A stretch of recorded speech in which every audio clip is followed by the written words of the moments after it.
Let's go. Let's go. That's what I'm talking about. Let's go!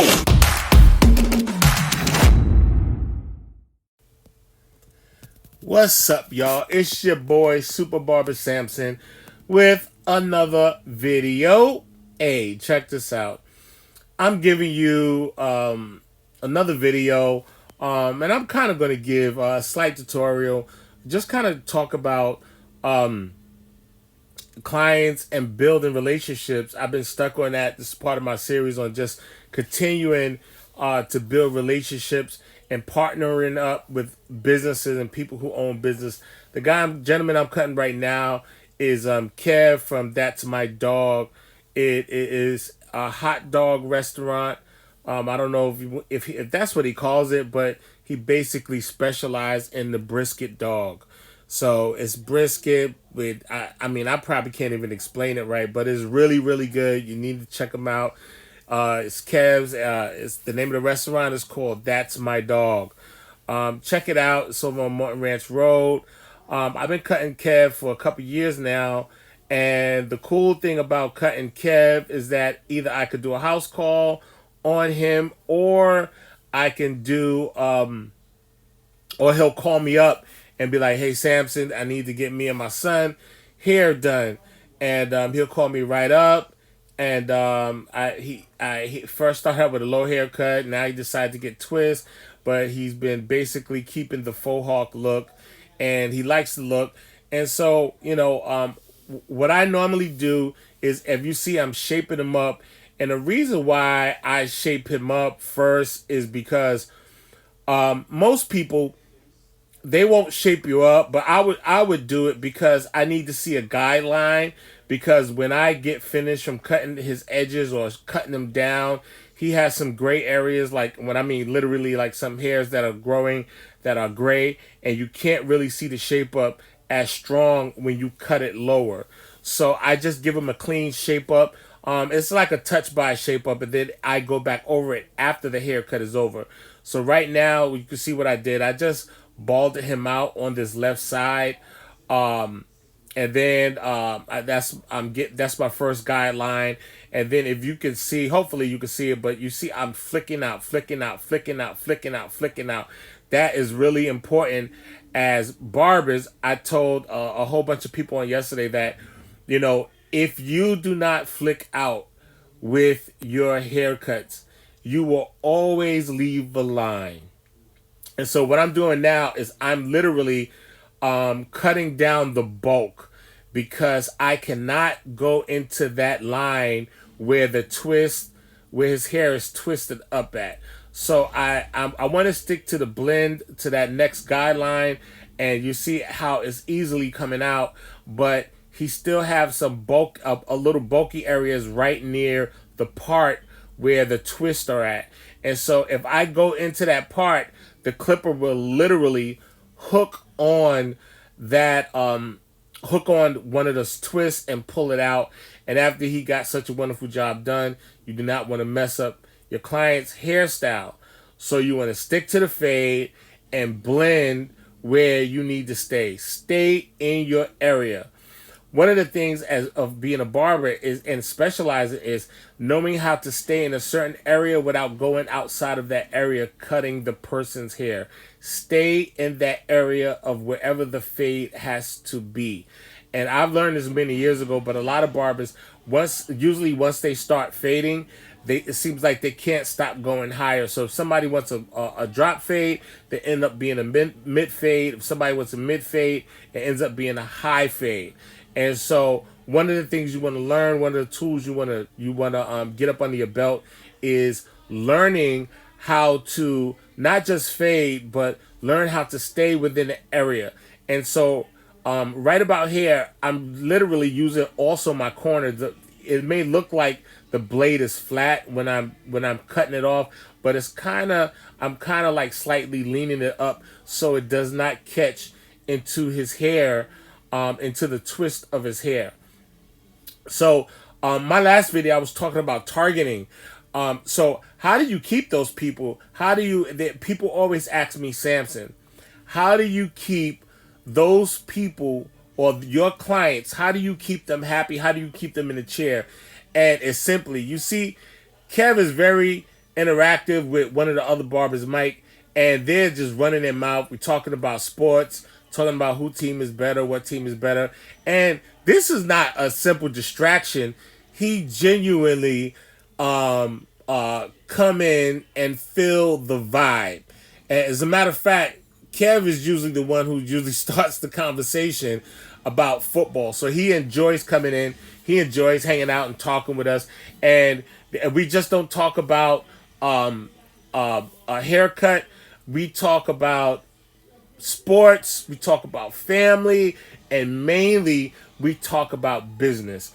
So this is why you want to connect with other businesses. This is why, I don't know if you guys do this or not, but if you learn how to connect with your local businesses, that changes the whole game. Maybe about I would say it was like last year, right around his restaurant when it was barely open because of COVID, and people had to stand like, I mean, they're still doing it, like standing 6 feet apart.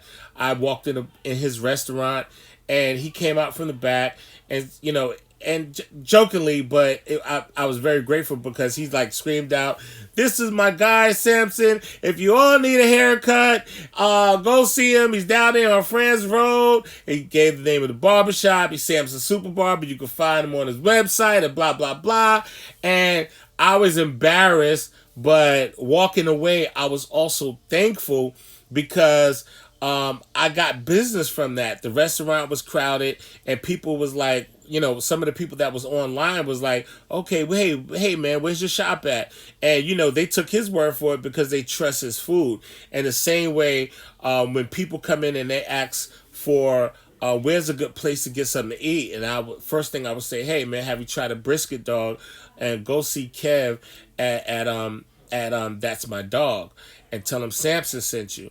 And the reason I do that is we have to make sure that we support each other, but not just supporting each other. We have to make sure we keep each other standing, because most times with businesses, we fall by the wayside as barbers. And when I say, and let me go back and say, as businesses, you are a business. You are a personal contractor. I know you work in a shop with 5 or 6 other guys, but I promise you, you are a business, right? And so each person speaks for their own business. So I'm not going to be promoting the next barber, right? Unless I'm promoting the whole barbershop. And that's totally different. But when I'm trying to build my clientele, I am promoting myself. And what I'm doing is building relationships with other businesses, because that's what keeps me afloat. That's how I continue to make money, is because these are must-have relationships.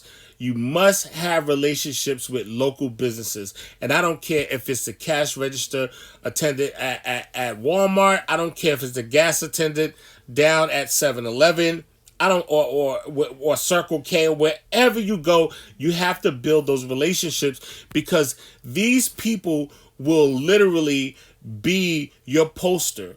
These people will be your poster board. So I just don't give him a great haircut because I want him to look good. I want people to see his haircut and say, "Who cut your hair, man? Where'd you go? Man, I really like that haircut.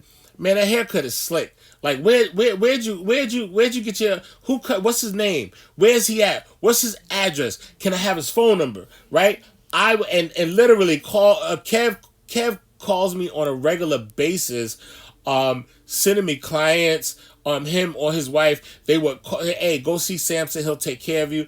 And I do the same thing for his business, right?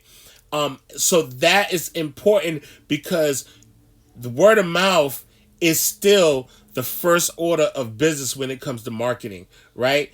Social media hasn't done word of mouth yet. It hasn't outdone it yet. Word of mouth is more powerful than anything, even today. Word of mouth is how social media exploded, because now you are able to see it visually, right? But word of mouth is still important. So you have to allow these people, like, who eventually become your clients, and then eventually become part of your social network, and then hopefully become friends, business friends, or business clients that you have these long-term relationships with, and you just build on top of that business, right? So if you would look at the business model of all of the major restaurants, right? And no matter what, how it first began, if you look at the story of McDonald's or any of these restaurants, what they did was give the best service so somebody could tell somebody else about their business. Well, guess what? That still works, right? If you had no card, you still have your mouth. So here's what I want you to do. I want you to start making it a part of your daily routine to go speak to your local business. I don't care if it's an ice cream shop. I don't care if it's a bookstore, a computer store. I don't care if it's a smoke shop. I don't care if it's the gas station. And I want you to challenge yourself to go let 5 people know a day about you cutting hair. As a matter of fact, when was the last time you asked someone or told someone where you was cutting hair at, or your location, or how much you charge for a haircut, or you give out facials for or their face? When was the last time they had a facial? When was the last time you done that? I can almost guess. I'm in a shop full of full of barbers, men and women, and I remember there was a time when I asked the barbers and the beauticians in the shop, especially the last shop I was at, and I asked them, I said, hey, when was the last time you guys asked anyone about your about getting a a facial? And all of them said, I never asked anybody that. And I'm like, what? I'm giving out 3 to 4 facials a week, making an extra $100 on each facials, or extra 75, depends on what they're getting. And this is how I market myself. This is how I stay afloat. I make sure I partner up with local businesses, and not to just use them, but in business we supposed to use each other, right? I want to be used, right? As a businessman, and I hope somebody should want to use me in order to get get the benefits of what I have to offer, right? I want what they have to offer, and they want what I have to offer, right? And then that goes a long way, because what essentially happens is that person, that business owner, he literally, when I say he literally talks good and talks great about me, I can't even count how much business I got off of Kevin, right? From That's My Dog. But he's not the only one. There are several businesses, and I'm talking about people who even have businesses out of their home. I'm talking about even physical trainers, fitness trainers, even the people, the donut shop, right? Or even the Mexican restaurant next door to us, right? And I tell them, and what happens is, all of them, they bring their kids into the shop. One of our barbers cut them all the time.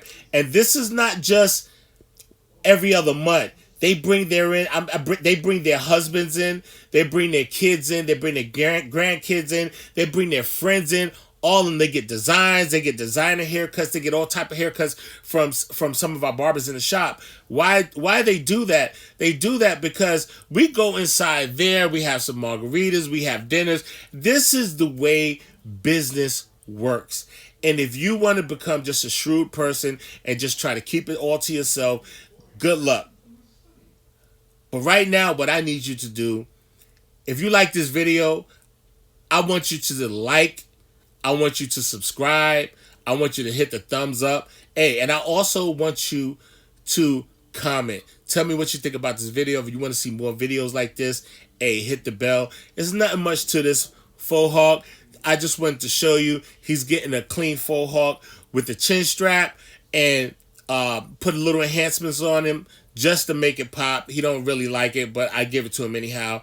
All right. But until then, I want to say peace, love, and hair grease. And check this out. Until the next video, peace. This is your boy, Super Barber Samson. I'm out. Let's go!